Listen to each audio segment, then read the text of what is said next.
राज्यातील शेतकऱ्यांसाठी महत्त्वाच्या ताज्या सकाळच्या बातमीपत्रात तुमचं मनपूर्वक स्वागत आहे। आपण शेतकऱ्यांसाठी आनंदाची बातमी या महत्त्वाच्या बातमीपत्रात बघणार आहोत।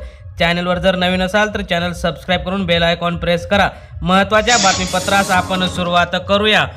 छत्रपती संभाजी महाराजांच्या जयंतीच्या दिवशी राज्यातील तब्बल 1 लाख शेतकऱ्यांनी भरले कर्जमुक्तीचे अर्ज।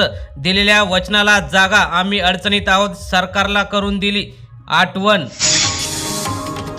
पावसामुळे फळांचे दर घसरले, भाजीपालाही राहिला शिल्लक।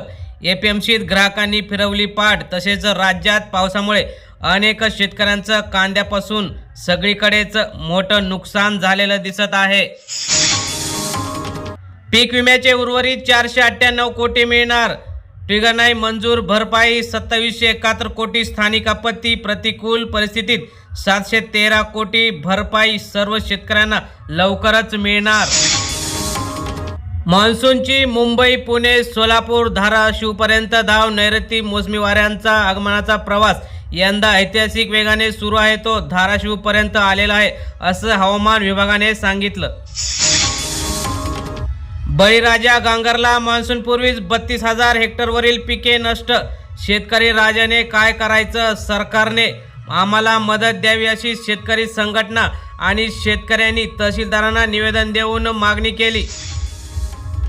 भारताला शांतता हवी, रविशंकर प्रसाद यांची सर्वपक्षीय नेत्यांच्या बैठकीत महत्त्वाची मागणी। तर जगाने पाकिस्तानपासून सावध राहावे, ममता बॅनर्जी यांचे आवाहन। बाळासाहेब असते तर नरेंद्र मोदींची गळाभेट घेतली असती, अमित शाह गृहमंत्री यांनी सांगितलं। काँग्रेस पाकव्याप्त झाली, देवेंद्र फडणवीस यांची टीका। मुंबई विद्यापीठाची फी वाढ, विद्यार्थी संघटनांचा विरोध। महाविद्यालयात आवश्यक सुविधांचा अभाव असल्याची टीका। युवा सेना मोठं आंदोलन छेडण्याची आदित्य ठाकरे यांची माहिती। सर्वोच्च न्यायालयात 3 न्यायमूर्तींची नियुक्ती। मुंबई हायकोर्टाचे न्यायमूर्ती AS चांदूरकर यांचा समावेश। देशातील 7 विधिज्ञ झाले। न्यायाधीश सचिन देशमुख मुंबई उच्च न्यायालयात आले।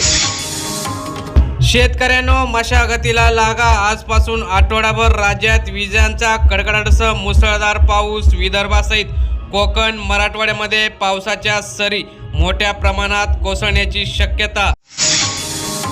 रस्ते आणि प्रकल्पांच्या नावाखाली शेतकऱ्यांच्या जमिनीवर डाका घालू नका। शेतकरी नेते तसेच किसान सभेचे नेते डॉक्टर अजित नवले यांचा इशारा। कृषी विभाग व पाणी फाउंडेशन यांच्यामार्फत डिजिटल शेतीशाळेचे आयोजन 2025-26 करिता या शेतीशाळेचे आयोजन केलेले आहे। पंजाबराव देशमुख कृषी विद्यापीठातील स्टार्टअपचा आविष्कार। सौर ऊर्जा प्रकल्प स्वच्छ करणारा ड्रोन विकसित।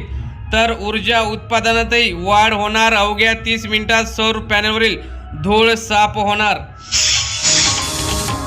सहकार क्षेत्रात आमूलाग्र बदल घडवणार, राज्यमंत्री पंकज भोयर यांची माहिती। सहकार भारतीच्या बैठकीत 1 लाख सदस्य करण्याचा संकल्प।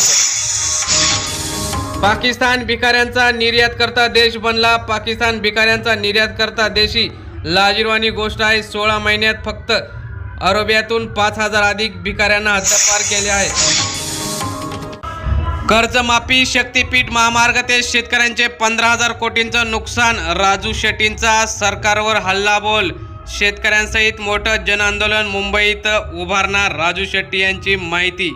तर शेतकरी बांधवांनो आणि मित्रांनो, ह्या होत्या आजच्या महत्त्वाच्या अशा शेतविषयक बातम्या। धन्यवाद। जय जवान, जय किसान, जय हिंद, जय महाराष्ट्र।